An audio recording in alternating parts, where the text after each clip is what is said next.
అమరవీరుల స్తూపం కాడ మా కారు పార్టీ వాళ్ళు ముక్కు నేలకు రాసుడు కాదు, మీ కాంగ్రెస్ పార్టీ వాళ్ళే ముక్కు మొత్తం ఎర్రగా అయ్యేదాకా రాయాలి అని అంటున్నది మాజీ చదువుల మంత్రి సబితా ఇంద్రారెడ్డి మేడము. ముక్కు నేలకు రాయమని ఎవరన్నారు, ఇప్పుడు కాంగ్రెస్ వాళ్ళను రాయమని సబితా మేడం ఎందుకు అంటున్నది అంటే ఈనుండ్రి.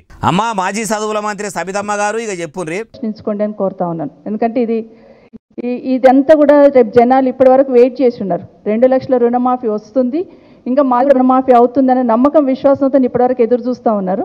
రేపు ఒక్కసారి మాది రుణమాఫీ కాలేదంటే రైతులందరూ రోడ్డు మీదకి ఎక్కడొస్తారో అనే ఆలోచనతో ఇష్యూ డైవర్షన్ కోసం మీరు ఈరోజు హరీష్ రావు గారి గురించి మాట్లాడారు అనేది అర్థమవుతుంది. విన్నారు కదా, ఇది ముచ్చట. మొన్నటిదాకా ముఖ్యమంత్రి యనమల రేవంత్ రెడ్డి సారు మైకు దొరికితే ఏమని చెప్పే ఆగస్టు 15 తారీఖు వరకల్లా అందరి రుణాలు మాఫీ అవుతాయని చెప్పిండట. ఇంకా కొందరికి కాలేదట. మాట తప్పింది మేము కాదు మీరు కాబట్టి అమరవీరుల స్తూపం దగ్గర ముక్కు నేలకు రాయమంటున్నది.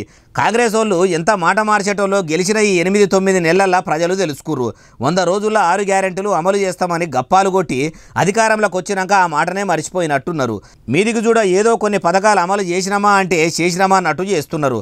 వాళ్ళేం సుధపూసలు కాదు. అట్లని మీ బీఆర్ఎస్ పార్టీలు ఏం సొక్కమైన వాళ్ళు కాదు. అన్నీ ఎందుకు మేడం, తెలంగాణ ప్రత్యేక రాష్ట్రంగా ఏర్పడితే తెలంగాణ ముఖ్యమంత్రి దళితుడే అవుతాడు, అట్లా కాకుంటే నేను తలకాయ నరుక్కుంటా అని అప్పట్లో కేసీఆర్ సారు అన్నాడు.